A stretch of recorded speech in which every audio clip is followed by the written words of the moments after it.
Welcome to Podcasts on Demand, a continuing medical education activity. This activity includes the most recent and current clinical data presented by leading experts. If you are seeking continuing education credit, please review the disclosures and the requirements for successful completion of the activity prior to listening to the podcast. A link is found in the podcast description that can direct you to this information. Welcome to episode 1 of 2 of the Expert Insights on Psoriatic Arthritis. How do personalized treatment options transform patient outcomes? Podcast series. I am Dr. Philip Mease, and I am joined by Dr. April Armstrong. In this series, we provide expert interpretation of clinical data for current treatment options of psoriatic arthritis to help clinicians select appropriate treatments as well as address the significant comorbidities and complications experienced by many patients. It is important for clinicians to recognize the varied presentation of active disease as well as their implications for clinical management. Welcome to Expert Insights on Psoriatic Arthritis. How do personalized treatment options transform patient outcomes? This is a program that is sponsored in collaboration with Rush University Medical Center and Practice Point Communications. And it is supported by an independent educational grant from Novartis. My name is Dr. Philip Mease. I am the Director of Rheumatology Research at Swedish Medical Center, Providence St. Joseph Health, and also clinical professor at the University of Washington in Seattle. And I'm joined today by April Armstrong. April, introduce yourself. Sure. Thanks, Philip. Hello, everyone. I am Dr. April Armstrong. I am professor and chief of dermatology at UCLA. I am also chair emeritus for the medical board for the National Psoriasis Foundation. Currently, I also serve as co-president for GRAPPA, which is a group in research in psoriasis and psoriatic arthritis. And I'm very happy to be here today. Upon completion of this activity, you should be able to recognize the overall features of psoriatic arthritis and its significant burden on a patient's quality of life, recognize the signs and symptoms of PsA to be sure that we're getting a timely and accurate diagnosis, develop personalized therapeutic approaches for patients, and this is going to be aided by some of the cases we're discussing, and formulate best practices for shared decision-making as you educate and communicate with patients about the nature of PsA, it's the fact that it affects the whole body, and treatment goals and expectations. As mentioned, we're going to be discussing several cases to reinforce the points that we're making during the course of our teaching. Wonderful.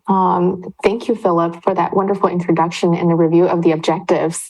And first, let's think about psoriatic arthritis in terms of epidemiology. What we know is that PsA affects both males as well as females equally. Majority of the patients affected tend to be Caucasians. While it's relatively uncommon in the general population, what we notice is that it's fairly common in patients with psoriasis. In fact, if you use the formal classification criteria called Casper criteria, you will note that about a quarter to a third of the patients with psoriasis either have or will ultimately develop psoriatic arthritis. And of note is that the onset of their psoriasis, of their skin symptoms, precede their joint manifestations by a median of around 8 years or so. So a majority of our patients were likely to see their skin psoriasis prior to them being diagnosed with psoriatic arthritis. And when we look at the age where patients are developed with PsA, it's usually between 30 to 60 years of age. And the prevalence is relatively lower in Asia compared to Europe or North America. When we talk about the disease burden for patients with psoriatic arthritis, and I would say that Philip probably agree that a lot of these also overlap with patients with psoriasis as well, is that there are psychological consequences, physical manifestations such as pain and fatigue and stiffness in their joints, and also a lot of social stigmatization, as well as a decrement in terms of the ability to enjoy one's quality of life. Thinking about the psoriasis psoriatic arthritis continuum that we spoke about, if we focus on the left-hand side of the slide, we think about, for example, for a typical patient where the skin and nail psoriasis may precede the joint symptoms, is that they may first manifest only in the skin-limited psoriasis, and then they also may experience a number of environmental or their inherent genetic factors.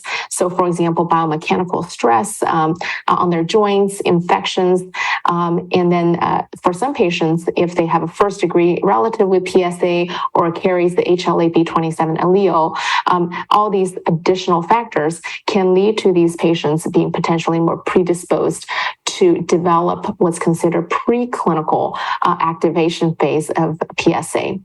Now, if the patient is untreated, what happens is that patients, these preclinical immune activation can continue such that they can start to develop noticeable symptoms, principally arthralgia or stiffness in their joints when they wake up in the morning.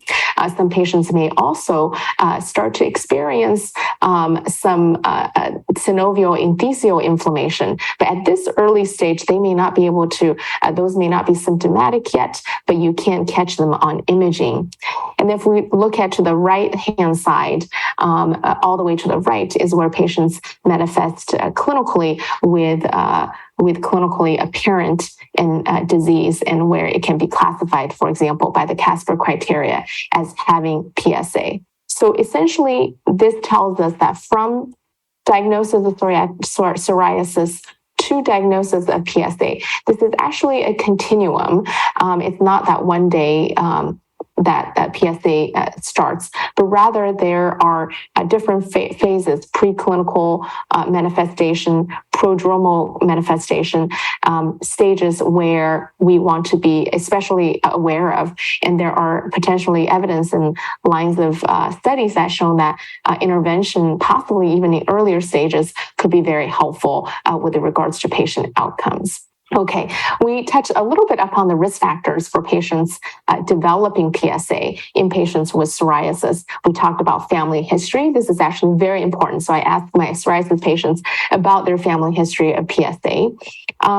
Importantly, what one notes is that there are specific genetic susceptibility. For example, we talked in the earlier slide here, HLA-B27 allele. But in addition to that, there are other genes that are involved in the interferon signaling and NF-kappa B signaling. That is very important.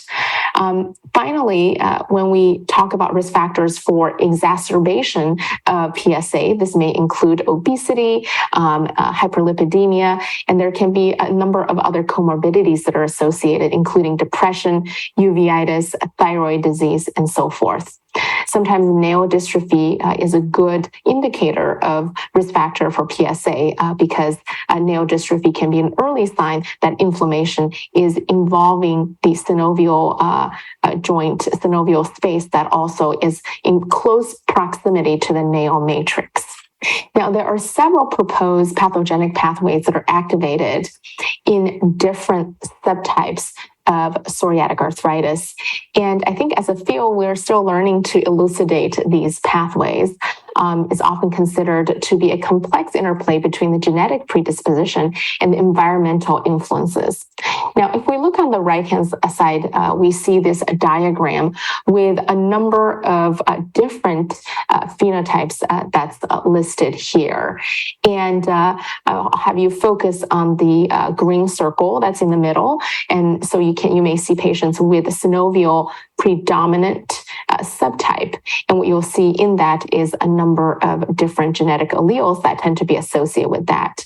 Or you may have patients in the orange circle with the enthesial predominant symmetric disease or axial disease, and then you have different alleles that tend to be associated with that phenotype. And then finally, you have the yellow circle where you have the cutaneous predominant condition, where, as you can see, you have a different alleles that are associated with that as well. And you can also have a mixed cellular type pattern or Th1 and CD8 T cell driven pattern when we're diving into the actually cellular components. And what you'll see here on the left-hand side and right-hand side are a number of different cell types that are very important and can contribute to these different types of manifestations. So if you match the color together, for example, the orange square of the mixed cellular type that tend to be seen in the subtype of enthesial predominant symmetric and axial disease. And then if we look at the green square, those are the cell types, Th1 driven, Th1 CD8 positive cell driven tend to be more involved in the green circle of the synovial predominant. And then we have the Th17, the yellow square, those cell types really feeding into the ultimate manifestation of the cutaneous predominant type. And with that, to you, Philip. April, that was a wonderful description of the complexity at a cellular and cytokine level about the pathophysiology of the different clinical domains. We're going to get into more of the clinical aspects here, where we're showing some ways to distinguish psoriatic arthritis from rheumatoid arthritis, osteoarthritis, and what used to be called ankylosing spondylitis, but the name is changing, and the new name is axial spondyloarthritis. So to guide you through how this particular slide, there are different colors for whether or not a feature is present nearly all the time, or very common, or only occasionally, or rarely. So, for example, we see that under the designation polyarticular, rheumatoid arthritis stands out here. And even from the very beginning of rheumatoid arthritis, when it first appears in a patient, it tends to have many joints involved. It's not unusual to have 10, 12, 14 very active, tender and swollen joints. The other, now there's a lighter green for psoriatic arthritis, and this indicates that about half of the patients with psoriatic arthritis will, for a period of time, present in what's called an oligoarticular fashion. And that means less than 5 joints being involved. So it might be a knee on the left-hand side and an ankle on the right-hand side, and maybe a couple of metacarpal joints in the left hand, and that's it. And sometimes we can even see monoarticular presentation. In patients with axial spondyloarthritis on the far right, it's pretty uncommon to have much in the way of peripheral arthritis. And so that's why those colors are different for axial spondyloarthritis. Another feature is distal interphalangeal joint involvement, which is pretty common in psoriatic arthritis, but not at all in rheumatoid arthritis. So if we see, that's the purple color, if we see a patient with DIP involvement that feels juicy and it's not a hard Heberden node like we see in osteoarthritis, then that's very characteristic of PsA. And as you pointed out earlier, April, look for nail disease to be associated with that. We can also see involvement of the spine in PsA, about 40 to 50% of patients. We don't see this in rheumatoid arthritis, but we definitely do in axial spondyloarthritis by definition, and then frequently, relatively frequently in osteoarthritis. Dactylitis and enthesitis, these are interesting phenomena. Dactylitis is where the whole digit, all the finger or the whole toe will become inflamed. And if you do MRI scanning, you'll see that there's inflammatory light up in the bone, the tendons and entheses, the joints. So every tissue compartment in the digit is involved. And if present, that tends to be a marker of more severe disease all over, worse skin disease, worse joint disease, worse quality of life. Everything is worse in that patient. And similarly with enthesitis, and we're going to learn more about enthesitis later on with one of our cases, but this is fairly unique in psoriatic arthritis and axial spondyloarthritis. It's wherever a tendon or ligament inserts into bone, there tends to be an inflammatory infiltrate at those sites of microtrauma, like the Achilles tendon insertion or the plantar fascia. And this can be a particularly disabling feature and may take more time and more drug to make a difference. Whereas articular tissue and skin is well vascularized, enthesial tissue is not. We see psoriasis and PsA, no more than the regular population in RA or OA, and then a little bit more frequently, but not as much as in psoriatic arthritis and axial spondyloarthritis. You've already mentioned the nail dystrophy. In terms of labs, we're in a relative desert with psoriatic arthritis. We don't have a biomarker like a rheumatoid factor or CCP antibody to help make the diagnosis. Rheumatoid factor may be present in 4 or 5%, which can be confusing sometimes. CCP can be present in 8% of patients, whereas those are very frequent in rheumatoid arthritis. Also, we don't tend to see much in the way of elevation of SED rate or CRP, inflammatory markers. And how frustrating is it if there's a primary care doc who gets a SED rate or CRP that's normal and a rheumatoid factor that's negative, and they say you don't have any condition that a rheumatologist can help you with? Untrue. We really need to see those patients that have that don't show positive blood tests. B27 is something that can be checked and may be associated with axial presentation and seen in about 85% of axial SPA patients and only about 20%, 15 to 20% of most psoriatic arthritis patients. We can definitely see joint damage progressively, and that's what we're trying to prevent with our therapies. We also can see osteoproliferation, meaning new bone formation, which is sort of a paradox when you think about joint erosions on the one hand, but osteoproliferation or ankylosis on the other. And then consistent with the spine involvement, you can see evidence of sacroiliac inflammation or structural damage in PsA, like you can in axial spondyloarthritis, but not in rheumatoid arthritis or osteoarthritis. Now, there are a number of comorbidities that we need to think about when we're caring for our patients. One of the most prominent ones is cardiovascular disease. There's a genetic predisposition that patients have to having atherosclerosis, as well as other issues that contribute to cardiovascular disease, including what we call the metabolic syndrome, where you can have hyperlipidemia and obesity along with hypertension, all leading to worse cardiovascular outcomes. There's a tendency for patients to be on the heavy side or frankly obese. And one of the modifiable risk factors for the disease is to lose weight. We may see fewer patients evolving into having psoriatic arthritis if they are not obese. And we've seen several studies that show that if you lose weight, that you can have better outcomes when you're treating the disease. Obese patients may have fatty liver disease, and this should be taken into account when we use medicines like methotrexate that may also contribute to liver disease. Mood disorders. This is a big deal. These patients have a double whammy with painful musculoskeletal disease, as well as unsightly psoriasis.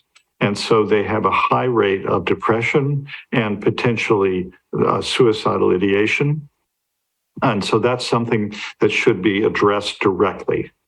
We shouldn't skirt around it. We so often leave that out when we're talking with our patients, but it's so important to address this directly.